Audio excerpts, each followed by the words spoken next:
員尋日下晝喺西環橋橋底附近執勤期間，懷疑遺失裝有配槍嘅背包，海關派人到案發地點附近搜索，但目前仲未有任何發現。陳偉蘭報導。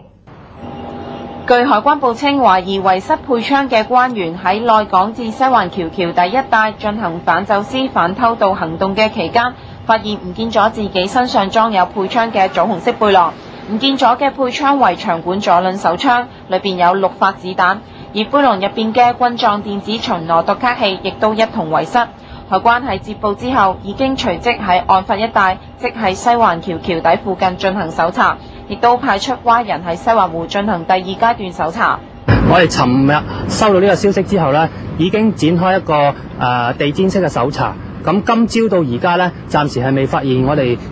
關員所據稱嘅失去嘅配槍同埋個背包嘅。佢表示事件已經通知司法警察局同治安警察局協助調查，佢哋亦都展開調查程序。如果證實事件屬於人為疏忽，會作出處分。而懷疑唔見咗配槍嘅關員42歲，佢喺94年已經喺原水警稽查局任職。海關就話裝有手槍嘅背囊就喺呢個附近遺失，佢哋就呼籲市民如果發現一個棗紅色嘅 Adidas 背囊，請盡快與佢哋或警方聯絡。澳門電視台記者陳慧蘭報導。